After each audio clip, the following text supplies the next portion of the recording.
بسم اللہ الرحمن الرحیم۔ السلام علیکم۔ ابرار رشید آپ کی خدمت میں ایک مرتبہ پھر حاضر ہے۔ نیوٹرلز نیوٹرل نہیں رہ سکتے۔ کیا مریم نواز شریف کی پاکستان آمد کے بعد مسلم لیگ نون کے نیم مردہ گھوڑے میں جان پڑے گی؟ شکست اور ہزیمت کا شکار مسلم لیگ نون دوبارہ پنجاب میں اپنے پاؤں پر کھڑی ہو سکے گی؟ اور کیا واقعی پاکستان کے بڑے صوبے، سب سے بڑے صوبے پنجاب سے ڈاکو راج کا خاتمہ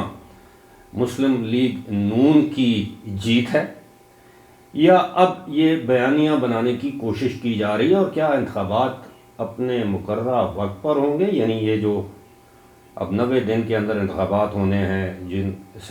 جس اسمبلی کو ڈیزالو کیا گیا ہے، جس وقت آپ یہ ویڈیو دیکھ رہے ہوں گے عین ممکن ہے خیبر پختونخوا اسمبلی کی ڈیزولوشن کی سمری بھی گورنر کو بھجوائی جا چکی ہو۔ اور پاکستان میں تو نہیں بلکہ پوری دنیا میں یہ کہا جاتا ہے کہ سیاست ممکنات کا کھیل ہے، امکانات کا کھیل ہے، it's an art of possible. لیکن ہمارے ہاں بدقسمتی یہ ہے کہ سیاست کے دل میں یا سیاست کے جسم میں دل نہیں ہوتا، اور اب تو معاملہ یہاں تک پہنچ گیا ہے کہ سیاست کی آنکھ سے حیا بھی چلی گئی ہے۔ البتہ سیاست کا کھیل جیسا تیسا جاری ہے، اور سب سے پہلے تو ہم یہ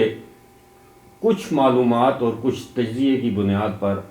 آپ کے ساتھ شیئر کریں گے کہ کیا واقعی نیوٹرلز ہمیشہ نیوٹرلز رہ سکتے ہیں؟ تو اس کے حوالے سے بہت سے تجزیہ کاروں کے ساتھ ساتھ میرا جواب بھی یہ ہے کہ ہرگز نہیں۔ نیوٹرلز اسی وقت تک نیوٹرلز رہ سکتے ہیں جب نیوٹریلٹی ان کے مفاد میں ہو، اور نیوٹرلز کی نیوٹریلٹی بالکل اس وقت ختم ہو جاتی ہے جب ان کے مفادات پر کسی بھی قسم کی کوئی آنچ یا ضد پڑنے کا اندیشہ ہو۔ کراچی کی صورتحال آپ کے سامنے ہے۔ ایم کیو ایم کے دھڑے متحد ہو گئے، اور ایم کیو ایم نے ایک مرتبہ پھر حسب سابق اپنی بلیک میلنگ کی روایات کو برقرار رکھتے ہوئے یہ دھمکی دے دی ہے کہ وہ حکومت سے کسی وقت بھی الگ ہو سکتے ہیں۔ دوسری جانب وزیر اعظم شہباز شریف کو ایک مرتبہ پھر اعتماد کا ووٹ حاصل کرنے کے لیے مختلف حلقوں کی جانب سے کہا جا رہا ہے، اور اس طرح کی خبریں بھی آ رہی ہیں کہ صدر مملکت وزیر اعظم شہباز شریف کو اعتماد کا ووٹ لینے کے لیے کہہ سکتے ہیں، لیکن مجھے ایسا ہوتا دکھائی نہیں دیتا، کیونکہ اس وقت وزیر اعظم کریا گاؤں گاؤں ملک ایک کے بعد دوسرے ملک جا کر پاکستان کے لیے امداد، یا آپ یہ کہہ لیں کہ کشکول لے کر پھر رہے ہیں کہ جی پاکستان کو ڈیفالٹ ہونے سے بچایا جائے، ہمارے فارن ریزروز گر رہے ہیں۔ اور ایسی صورتحال میں اگر مرکز میں بھی سیاسی عدم استحکام پیدا کیا جاتا ہے تو یقیناً یہ پاکستان کے لیے کوئی نیک شگون نہیں ہوگا۔ مریم نواز شریف کی آمد کے چرچے ہیں کہ وہ آئندہ ایک ہفتے سے 10 دن کے اندر پاکستان میں لینڈ کر جائیں گی۔ میاں نواز شریف اس کے بعد آئیں گے۔ یہ خبریں اس وقت مارکیٹ میں گرم ہیں، عام ہیں، لیکن کیا مریم نواز شریف کی آمد سے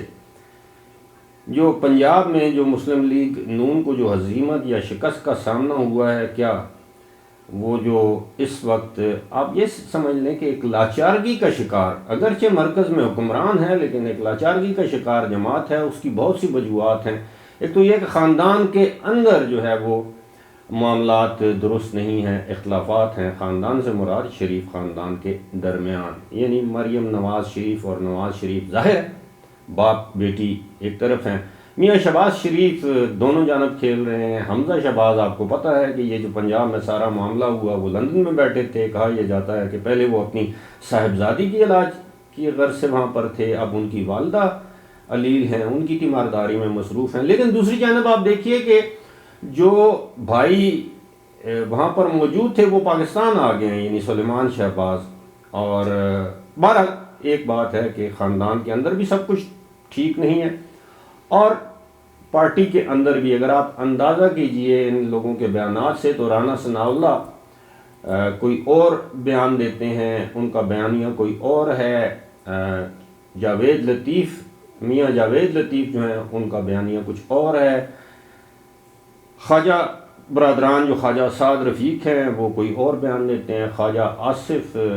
کا بیانیہ نسبتاً کوئی اور ہے۔ شاہد خاقان عباسی تھوڑے بہت دل برداشتہ نظر آتے ہیں جب سے مریم نواز شریف کو پارٹی کا چیف آرگنائزر بنایا گیا ہے، تو معاملات نون لیگ کے ٹھیک نہیں ہیں، اور اسی طرح اگر چلتے رہے تو جب بھی پنجاب میں انتخابات ہوئے تو نون لیگ کی جو پاپولیرٹی کا گراف ہے وہ ایسا ہی رہے گا، اور انتخابات میں وہ کوئی مناسب کارکردگی نہیں دکھا سکے گی۔ ہاں ایک چیز ضرور ہے، جس طرح میں نے بات کی تھی کہ نیوٹرلز جو ہیں وہ نیوٹرلز نہیں رہتے، اب ایسے لگتا ہے کہ نیوٹرلز کی نیوٹریلٹی کی وجہ سے پنجاب میں ایک تیسری قوت پیدا کرنے کی کوشش کی جا رہی ہے۔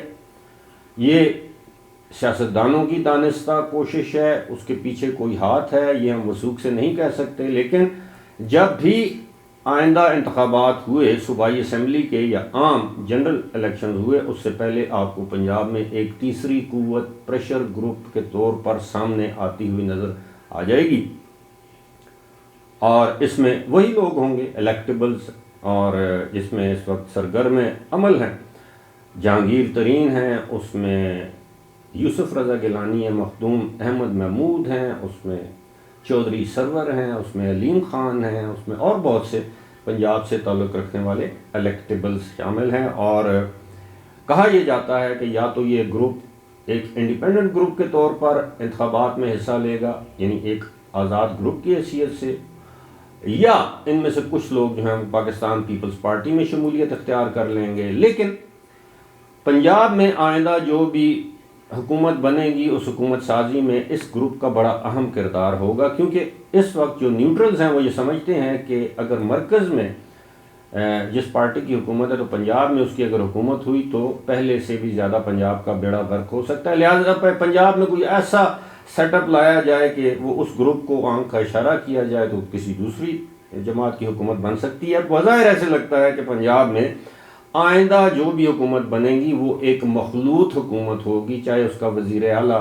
پیپلز پارٹی سے ہو یا اس نئے بننے والے گروپ سے ہو یا نون لیگ سے ہو، اور نون لیگ سے اگر وزیر اعلیٰ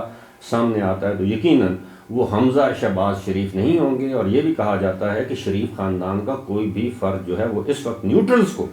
اگر مرکز میں ان کی حکومت رہتی ہے تو نیوٹرلز کو پنجاب میں شریف خاندان کا کوئی بھی فرد بطور وزیر اعلیٰ قبول نہیں ہے۔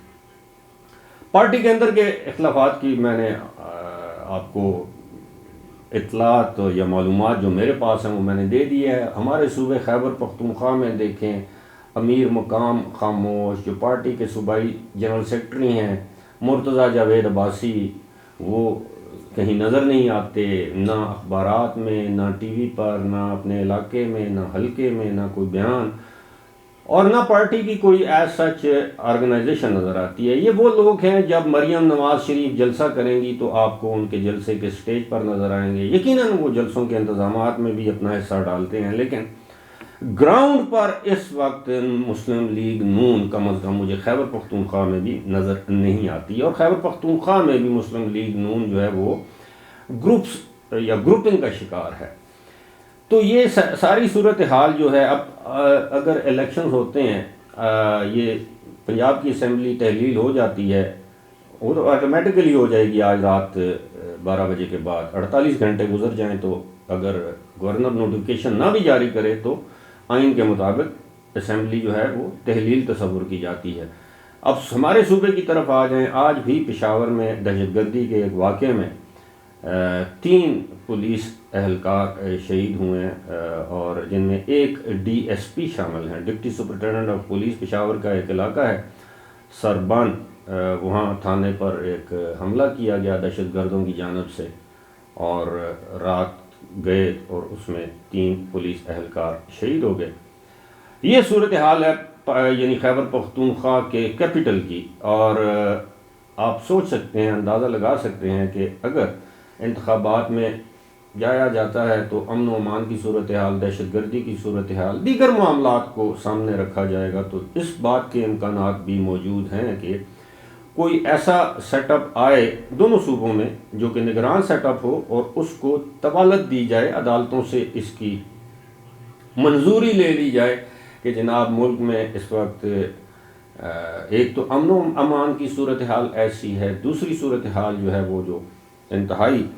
جسے کہتے ہیں کہ تشویشناک ہے،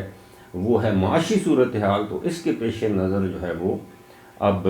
جو ہے انتخابات کو مزید ملتوی کر دیا ہے، یعنی قومی سطح کے انتخابات جب بھی ہوں ان کے ساتھ صوبائی اسمبلیوں کے انتخابات بھی ہوں۔ یقیناً یہ بات تحریک انصاف کو سوٹ نہیں کرے گی۔ کچھ لوگ یہ کہتے ہیں کہ عمران خان نے خود اپنے پاؤں پر کلہڑا مارا ہے، اگر 2 صوبوں میں جو ان کی حکومت تھی وہ ختم ہو جائے گی تو اس سے عمران خان کے مسائل میں اضافہ ہوگا۔ ساتھ ہی ساتھ اب یہ بھی کہا جا رہا ہے کہ پنجاب میں ڈاکو راج کا خاتمہ جو ہے وہ نون لیگ کی جیت ہے، فتح ہے، اور وہ اس لیے کہ وہاں پر بڑی تعداد میں نون لیگ کے رہنماؤں کے خلاف اینٹی کرپشن ڈپارٹمنٹ جو ہے وہ مقدمات درج کر رہا تھا، یہاں تک کہ گزشتہ دنوں میں نے آپ کو بتایا بھی تھا کہ خانے وال سے یا ساہیوال سے ایک رکن قومی اسمبلی جن کا تعلق نون لیگ سے ہے، ان کو اینٹی کرپشن نے گرفتار بھی کیا تھا، دیگر لوگوں کے خلاف مقدمات قائم کیے جا رہے تھے۔ بلدیاتی انتخابات آنے والے ہیں، وہ اربوں روپے کے فنڈز استعمال کیے جا رہے تھے، تو وہ سارا سلسلہ بند ہو چکا ہے۔ تو یہ ساری صورتحال ملک کی ڈپکٹ یہ کرتی ہے، ہمیں یہ ظاہر کرتی ہے کہ ملک آنے والے دنوں میں کسی سیاسی استحکام کی طرف نہیں جا رہا، اور اب یہ خدشات بھی جنم لے رہے ہیں کہ جناب ایسا تو نہیں ہے کہ پی ڈی ایم کے ساتھ ایک مرتبہ پھر اسٹیبلشمنٹ کے اندر کچھ سہولت کار ایک گیم کر رہے ہیں، یا اسٹیبلشمنٹ کے اندر اب یہ سوچ پیدا ہو گئی ہے کہ جناب ہم جو ہے وہ لیول پلینگ فیلڈ نے عمران خان کو بھی اور ان کو بھی، جو کہ دینی چاہیے۔ لیکن کیا یہ جو رواں مہینہ ہے، اس مہینے میں بہت سے مقدمات ہیں جو کہ اپنے منطقی انجام تک تو نہیں پہنچ سکتے، لیکن ان کی کاروائیاں جاری رہیں گی، جس میں عمران خان کے خلاف جو کیسز ہیں وہ سر فہرست ہیں۔ اس میں ان کی مبینہ بیٹی جو ہے ناجائز بیٹی، اس کا معاملہ ہے، اس میں توشہ خانہ والا کیس ہے، اس میں فارن فنڈنگ والا کیس ہے، اس میں توہین الیکشن کمیشن والا کیس ہے۔ تو یہ سارے معاملات ساتھ ساتھ چل رہے ہیں، لیکن کہا یہ جا رہا ہے کہ آنے والے دنوں میں مرکز میں چھیڑ چھاڑ نہیں کی جائے گی، البتہ صوبوں کو ان کے رحم و کرم پر بھی نہیں چھوڑا جائے گا، اور وہاں حالات کو قابو کر لیا جائے گا۔ فی الحال اسی کے ساتھ مجھے دیجیے اجازت، خدا حافظ۔